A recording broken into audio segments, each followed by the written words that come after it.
Hello, everybody, and welcome to Mirrorless Monday, right here on the Eat, Sleep, List YouTube channel. My name is Matt Johnson, your host, and today I want to discuss finding balance, especially in this crazy, overstimulating, and often very overwhelming world that we all live in. Let's make a list.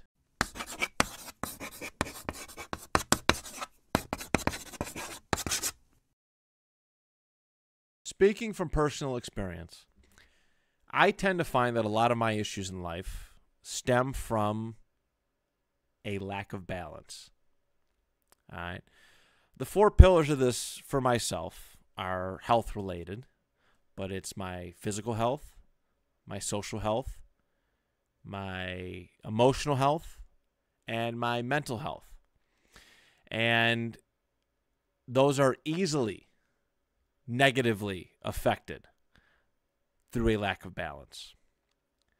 This is a unique concept that I've not heard many people talk about. I've not heard many people discuss this. So if you're giving this video a chance, one, I thank you. Two, I hope that by the end of it you have a better grasp of this concept. But to me, after looking into finding balance over the last couple of years, that balance is the best way for a blissful and peaceful life, an enjoyable life. Finding that happy medium in everything that you do can bring on peace, joy, and happiness. All right, that's what I'm noticing. All right, this is not scientifically researched. This is life experience from me. One metaphor that I really want to use for this video, for this theme, is a balance beam. I think we've all been on a balance beam before, whether through physical education class, at a playground. Maybe some of you took gymnastics specifically and had experience on a balance beam before. And we all know it can be a tricky endeavor sometimes. But the point is to get from point A to point B without falling off of the balance beam. All right? If you are balanced, if you traverse this beam from a balanced physical positioning, you won't fall off. You will go across safely and be able to just make it to the other side, so to speak. But if you go on the balance beam and you are physically disproportionate, if you are leaning too far one way and not enough on another, you're going to fall off. You're going to have to reset, restart, and sometimes you might even hurt yourself. Okay? I think a lot of people, and again, I'm openly admitting that this is something that I've suffered through, but I think a lot of people have unbalance in their lives where they're leaning too much one way and not enough in the other, and they lose themselves, all right, or fall off the beam, so to speak. I know for myself, all of my life, I've had a obsessive personality, all right? When I like someone, whether it's friend or a potential dating relationship, when I find something that I like to enjoy, I become obsessed with it. When I do something, a lot of my hobbies that I've done over the years, I find an obsession with it. And even some like ideologies that I've been taught, that I've come across, I've become tunnel visioned and obsessed with it. It's weird. I don't know where this stemmed from, but it has not been good. It has not been good, because obsession is that leaning too far one way on a balance beam. All right, when you become obsessed with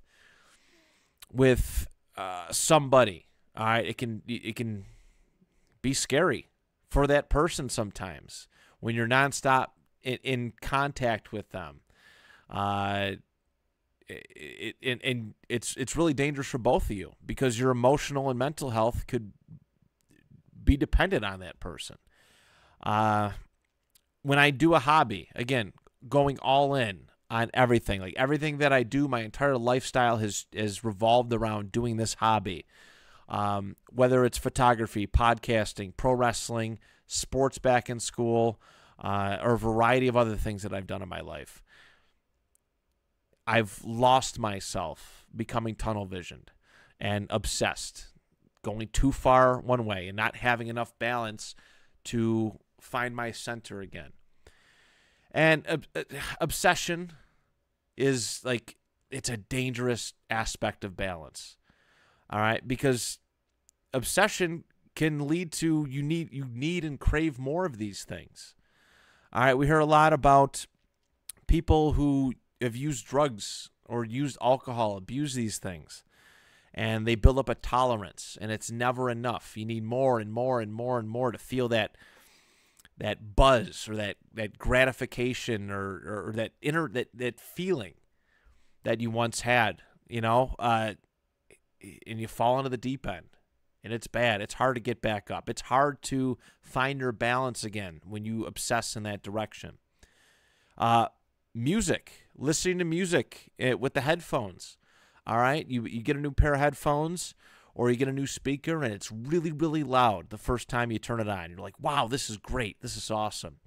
And then after some days or some weeks, it doesn't sound nearly as loud as you thought it may have before. So you turn it up. You turn up the volume. You increase it.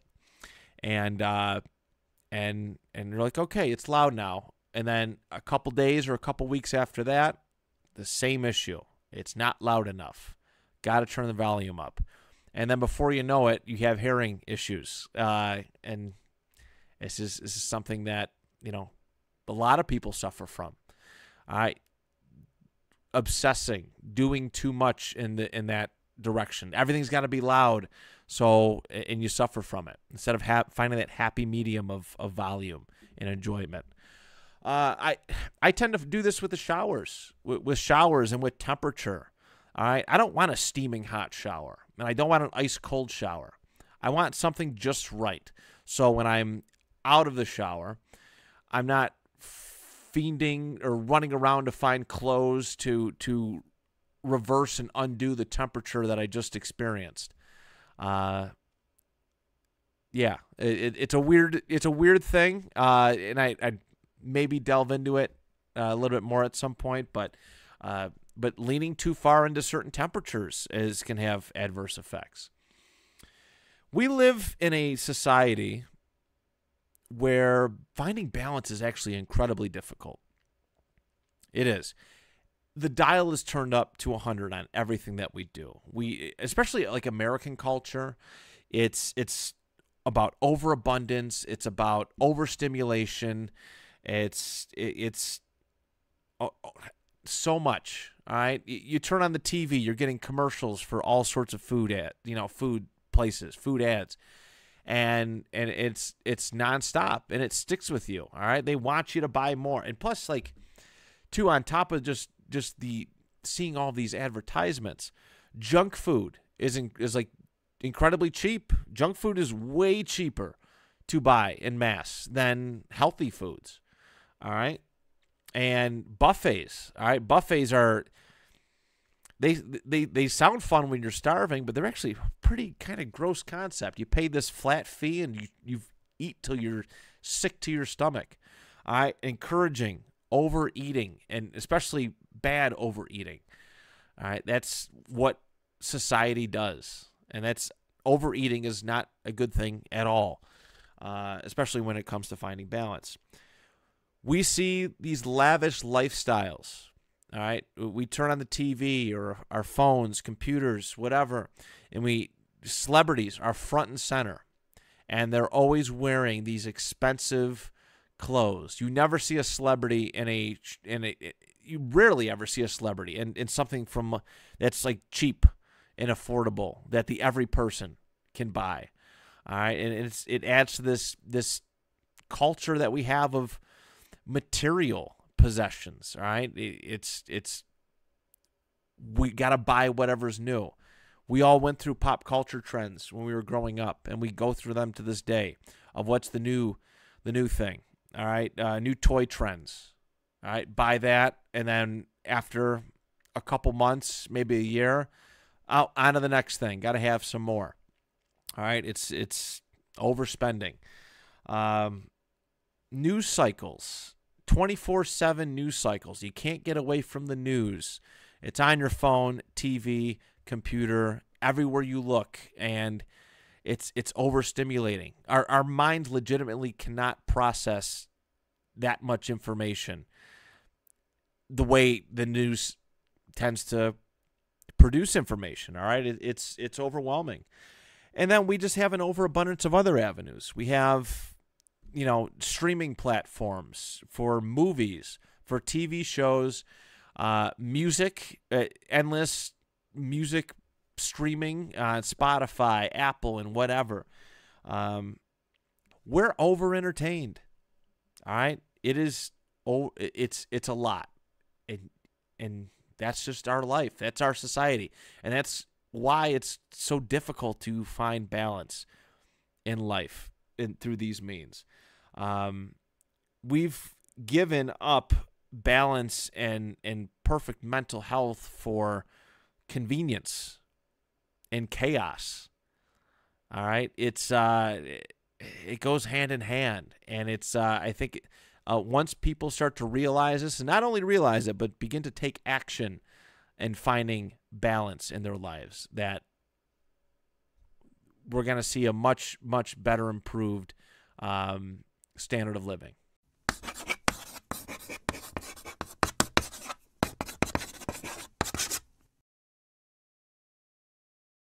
All right, lessons from the list. We're going to start off with a little story. All right, I think this is another good metaphor for this grand topic. I mentioned a couple weeks ago in my junk food list that I love those prepackaged apple pies. They're kind of shaped like burritos, but got that really nice glazed crust around them, and but one of my favorite treats. All right, one of my favorite treats. My senior year of high school, my mom used to make my lunch. Very, very grateful for that. She did one hell of a job. One hell of a job. But every single day, I had my food and stuff, but an apple pie, one of these apple pies. These boxed apple pies were in my lunch bag, and I would eat it. I loved it. I enjoyed it a lot. It was a nice special treat to cap off my lunch break. But after a couple months, I remember I'm like, ugh. It got old. It got redundant. And I remember mentioning something to my mom. Hey, can we switch it up maybe a little bit to something else? And I don't remember if she understood why. I know she switched it up, but the fact of the matter was, I became so, this thing that I loved so much, this thing that I used to enjoy, I had too much of it. I couldn't love it anymore, at least not in that moment. All right.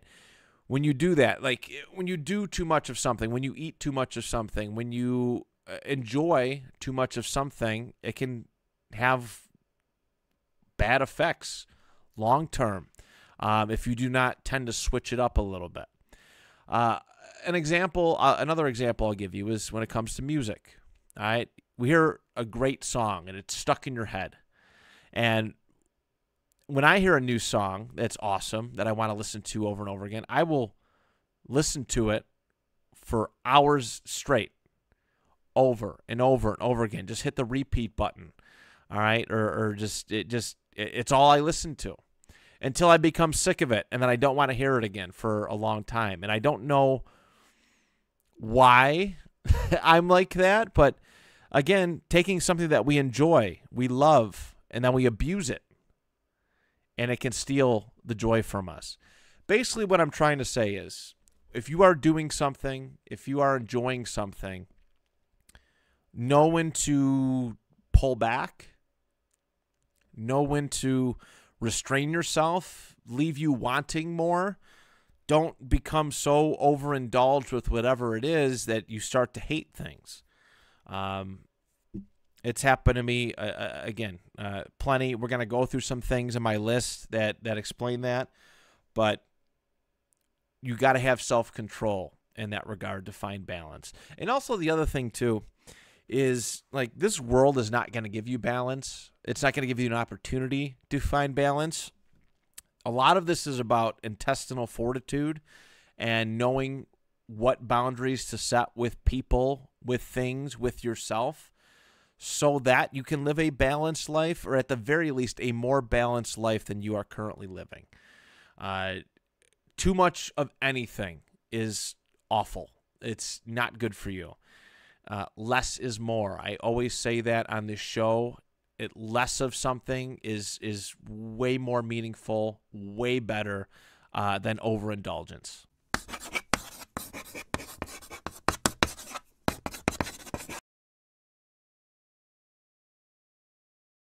All right, everybody, it is time for my favorite part of every single video that we do. It is making the list.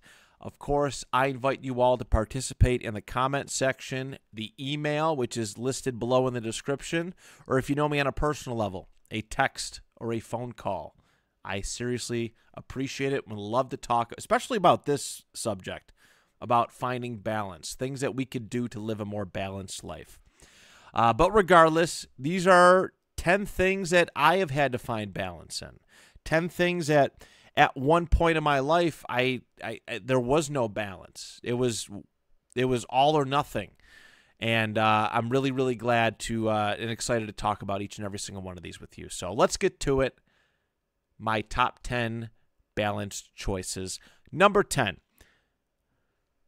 I just talked about self-help books a couple of weeks ago for our Mirrorless Monday videos. And there was a point where I was reading a book, these books consecutively.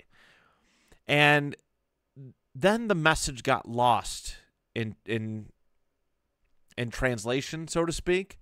When you go from one self-help book to the next and then follow it up with another, especially when I was like, what do they call it? Like crunch studying or something like that, or it was just over reading. Maybe even I was speed reading in a sense. So I was reading these books. I was taking something from them a little bit, but because I jumped into another self-help book, I did not have a chance to absorb it and practice it and make it a part of a habit. And the early stretch of books that I did this with was that Journey to Ixtlan, the Unf Yourself. Then there was the Can't Hurt Me book. And I think Stoicism for Inner Peace. I'm pretty sure I read all four of those, at the very least 3 of them consecutive. Okay? And it left me little time to practice what the message was and actually do better with it. And a metaphor for this is back in school. All right? I used to wrestle in high school and in college. And the way that practice would go is we wouldn't just learn a bunch of moves. We learn 1 or 2 moves and work on how to utilize those in matches and in certain situations. All right, how can I set this up to get to this point? You know, you can read and consume all the information that you want. You can learn all that you want, but if you don't give yourself time to practice it, to embrace what you have read and picked up upon, then you are wasting your time. It's great to pace yourself, especially when it comes to learning. Learning is it's fantastic and it's so much fun. And I think when it came to school, like schoolwork and such, I didn't really get chances to sit back and enjoy and embrace what I learned.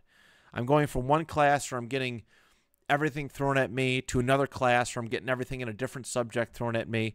And it's a tricky way to learn and absorb and be and to be better, to make the most of your time spent trying to learn. So that's been a nice balance thing for me.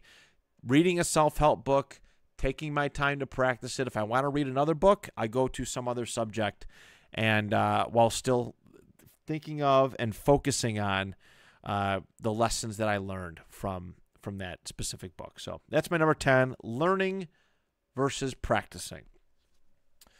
All right, my number 9 is finding the balance between chore time and leisure time. There's always something wrong at my house. All right. There's always something that's a mess. There's always something that can be done, improved, cleaned up, made to look better, so to speak. And there was a long stretch of time where I was coming home from work whenever I did, whether it was 1 o'clock, 3 o'clock, 4 o'clock, whatever it was, and I'd go right into clean mode. And I would clean and clean and clean for the rest of my evening, giving myself no time to relax. And I believe I talked about on the growth list, doing that and taking care of that one thing that's like bothering me, but to not overindulge in that.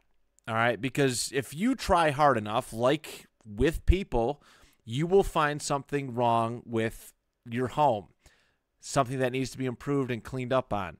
And you can end up on a nonstop cleaning spree, which might not be a bad thing, but also when you start to become too obsessed and lean too heavily in the we gotta do stuff, you're never gonna find peace. On the flip side of that, leisure time. There are stretches where I get in like a mood where I just want to lay down and I want to do absolutely nothing. And that's not good either.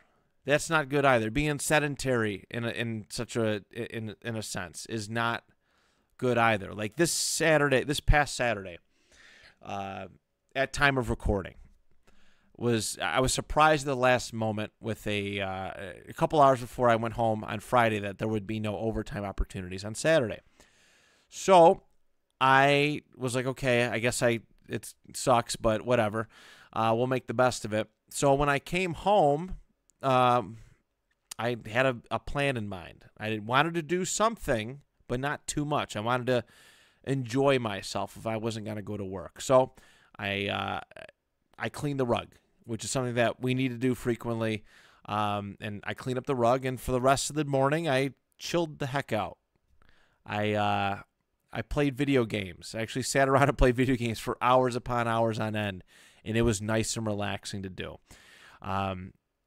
Now also, because I spent a couple hours doing it, now I have I got to do something. I'm kind of fiending for it, but that's the nice balance with this, chore time versus leisure time.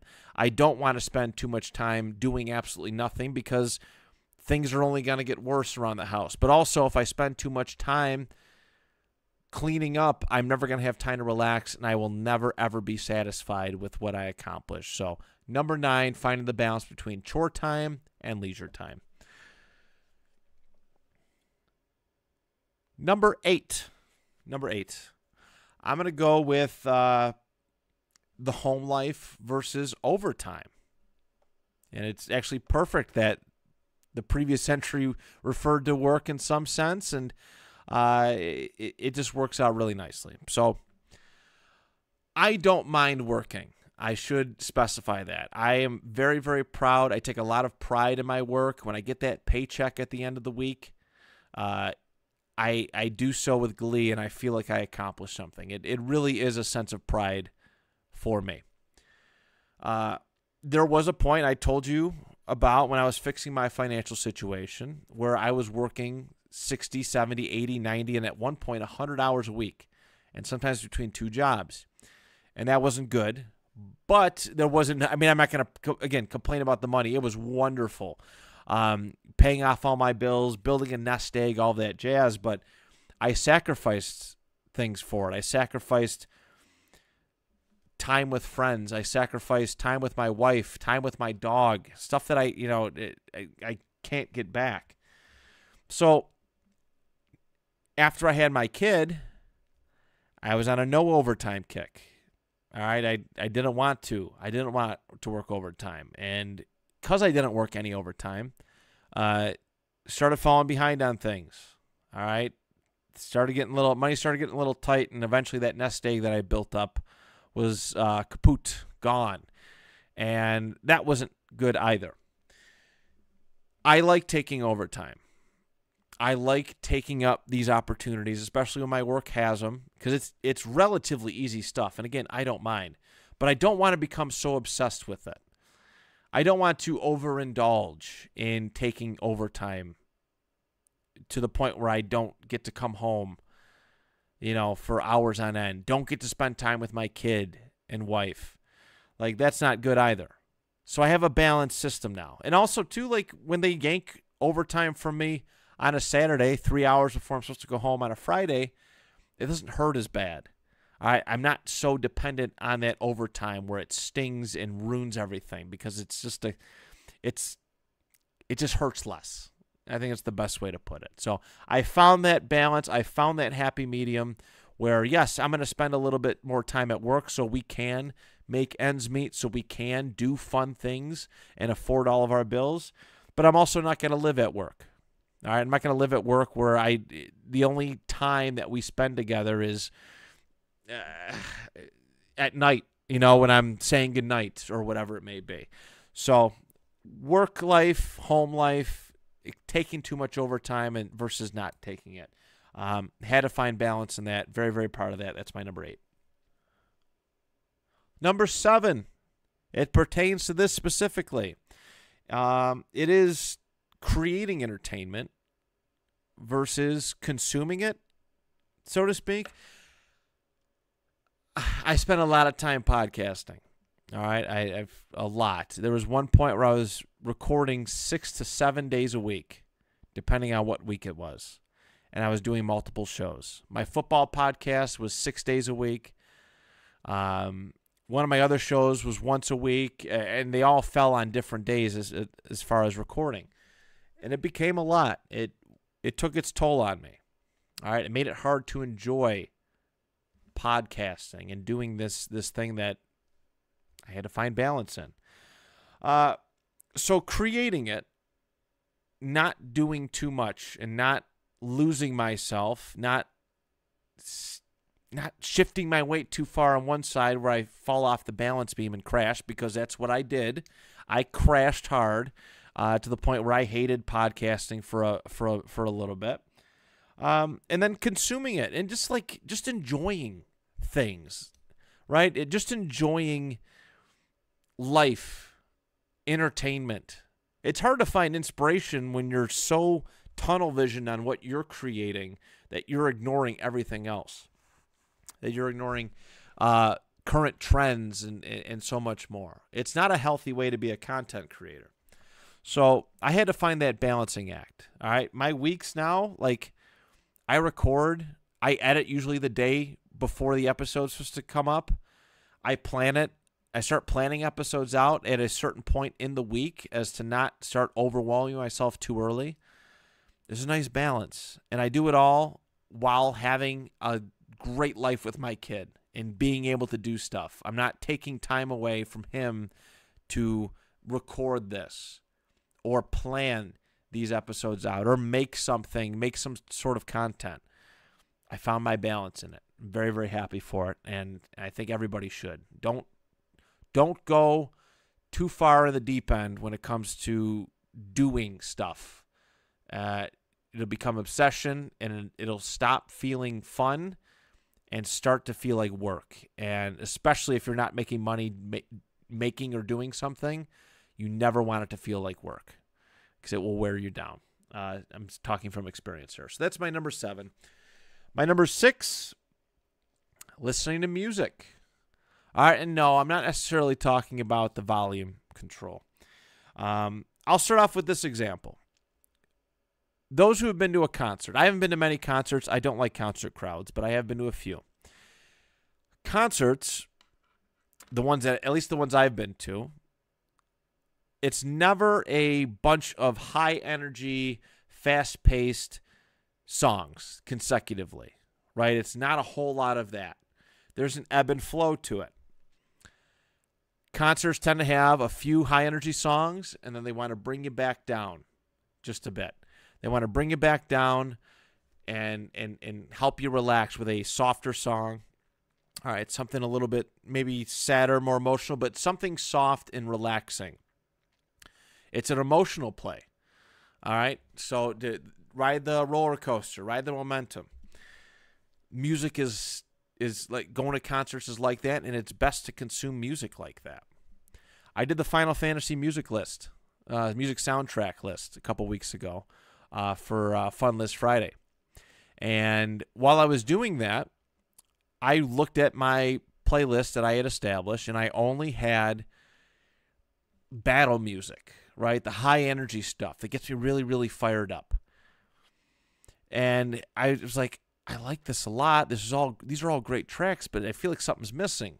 So I created a Final Fantasy easy listening playlist to balance it out. And I actually tend to find myself listening to that quite a bit because that overstimulation, the constant just upbeat tempo and noise going on, it can work you up emotionally and mentally. So I like to pull back. All right, pull back on the energy. I know, I feel it. All right, I can feel that anxiety in my soul when I'm doing too much, when the fast-paced music is too much. I have to start to learn to pull back, and that's why I have a lot of easy listening songs too, as well. So Josh Allen, Bills quarterback, mentioned that he used to just listen to uppity, fast-paced tempo music, and he got so worked up and in his own head that he kind of became he started making a lot of mistakes. And now a lot of times when he's warming up for games or whatever, he's listening to softer music, opera music, I think he mentioned at one point. But you got to find that balance in consuming music. I have lately. I'm never too up. And if I get too up, I know to bring myself down. And I'm never too down because I know how to bring myself back up again. Finding that balance between heavier music, excitable music versus softer and relaxing. So that's my number 6. Number 5, I used to be an open book, and I used to be a liar. All right? I was nicknamed a liar when I was really young because I was scared to get in trouble, so I'd lie right through my teeth. And then because that nickname stuck with me through most of my life and it bothered me, I became way too open and honest. So I had to find balance between that. All right? I have a lot of people who try and pry information out of me constantly, texting me questions upon questions upon questions, and just constantly hounding for information. So I've had to find a balance in being truthful and just telling enough. All right? So not everybody needs to know everything. Not everybody needs to know every little detail of your life. It is nobody else's business except your own. All right? Just enough. I found just giving enough. Sometimes one-word answers are enough for people. I don't want to play 20 questions over text messages, or I don't want to play 20 questions over a phone call or in person because I just can't handle it. I literally cannot handle it. So I do less is more. Am I being truthful and honest? Yes, absolutely. But I'm not giving you 100% of it. All right? Star Wars nerd here. What I told you was true from a certain point of view. Kind of like that. Kind of thinking like that. Old Ben Kenobi dropping some wisdom on us. But yeah, I don't know. I don't understand why people need to know everything about everybody. Leave a little mystery. I want a little mystery. It's why I cut myself off of social media quite a bit. This is because I want a little mystery. I want people to have a reason to chat with me in person instead of knowing all of my business beforehand and there being no reason to talk. All right? Leave a little mystery. So selective truth versus open book. All right? Finding that balance has been very important to me, and that is my number 5. All right, number 4 for me, doing what I want versus doing what others want. This is something that I have a lot of issues with socially. Things that have happened with my wife where I feel like I'm doing too much. That's her ideas, her friends, her family, and I'm not doing enough with my own. And this is something that I brought up, so I'm not ashamed to talk about it.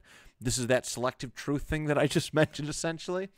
But a couple of weeks ago, I went with her and my son to the Sunflowers of Sanborn, which is this really cool attraction that comes up when the sunflowers start growing. This place opens up. They have food spots, and they have a lot of cool activities for kids to do and enjoy.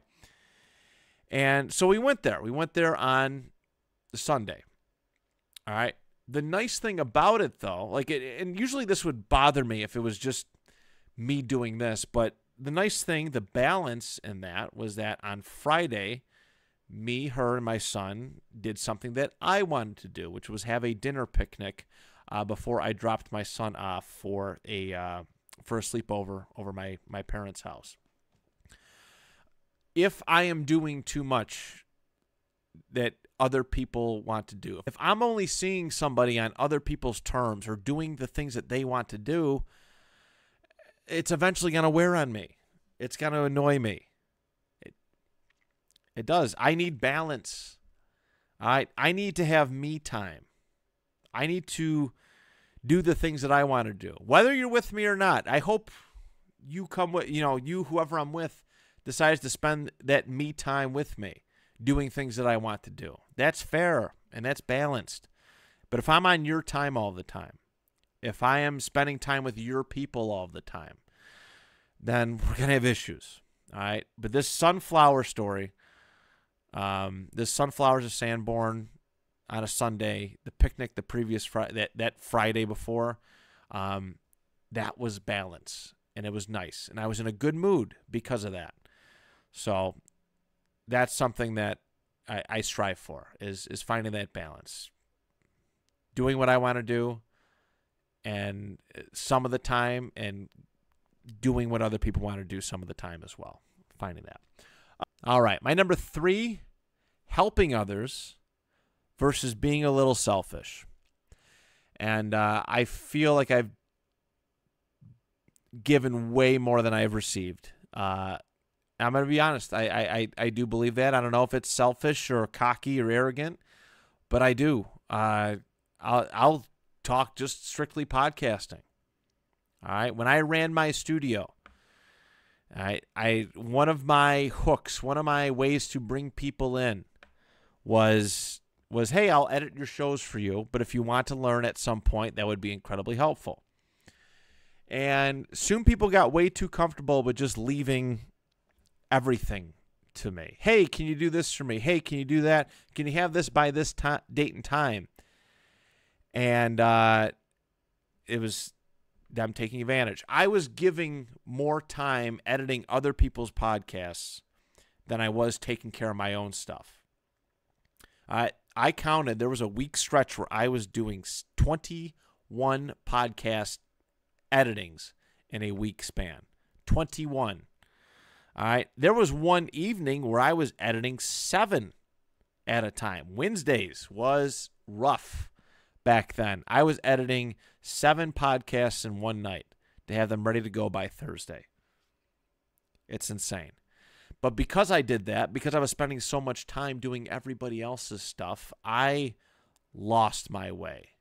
My stuff suffered because of it, because I was so limited on time. And that's been the tricky balance over all these years. Now I will help those who help in return. All right. I will share posts for those who share mine. I used to do that a lot too. It used to piss me off. I used to share everybody's stuff all the time on Facebook or whatever. And I would not get a retweet, a share. None of my stuff got shared, and it just drove me nuts. So I'm a little bit more balanced with it now. All right. I'm selfish because I do a show on my own. I don't have co-hosts, and obviously I love the co-hosts that I have, but I take care of me. I've been helping with my friends on their YouTube pages, and it's been, I had no problem doing that. But then I started noticing that not that it wasn't appreciated, but my stuff was suffering again because of this. And I was doing it on a much smaller scale than I was when I was actually editing podcast episodes. But I create shorts for my friends, and because I wanted to help them. But it just PTSD from giving too much, and I think that they all understand it. I think so. So I had to be selfish. I had to find that balance between giving to people who deserve it, not just to everybody, versus finding me time, me creation time. And this goes far beyond podcasting. I've done it with wrestling, with jobs, trying to get people jobs. I can only do so much. Once I get you in the door, get you an interview, that's it. After that, it's on you, bro. That's the balance. You can only help and do so much, but you got to be selfish sometimes too, or else you'll lose yourself.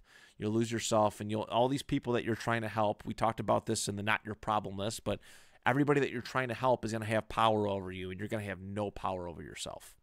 So that's my number 3. My number 2 is socializing with others. And I want to be very clear on this. I love my friends. I love my family. Too much of anything, anybody for me, aside from my son, is too much. It's overwhelming, overstimulating, and I just can't handle it. Less is more for me.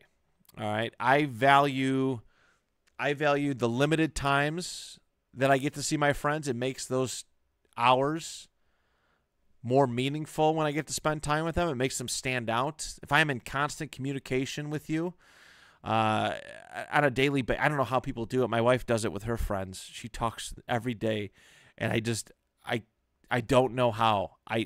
My mind would explode at the thought of forced conversations every day. The obligation, the feeling of being obligated to talk to people every day. I like my space. I like my space. I can't miss you if you're always there. And I deleted my Facebook Messenger because sometimes my only interactions with people were just constant, nonstop link sharing. And, hey, can you help me with this and that? And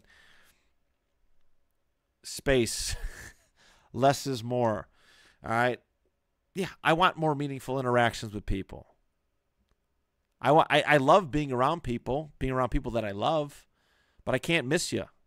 I can't miss you. Distance makes the heart grow fonder for me. It has always been like that. And you know what, though? I think, too, there's a little bit of trauma with that because there was that obsession that I had with people, and they kind of pushed me away. So I tend to stand off. Like, they always tell me, hey, stop texting me. People were very blunt and rude with me. When I tried to be like my wife is with her friends, like, people pushed me away. They would just ignore my text messages and stuff. And so I'm very standoffish with everybody. Not very standoffish, but I'm very all right, I got to put some walls up. I need some space. I need some distance. And it works good.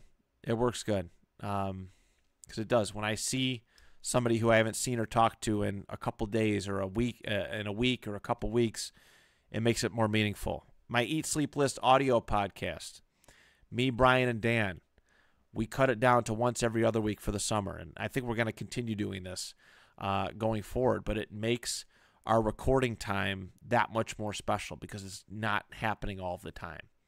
So that's the balance of socializing with others. And again, I love my friends. I love people. But if I have to spend too much time, that's when annoying habits, entitlement starts to come from both sides, and expectations and all this stuff.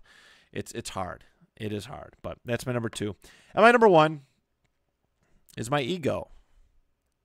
All right, it's my ego. Finding a balance between confidence and humility.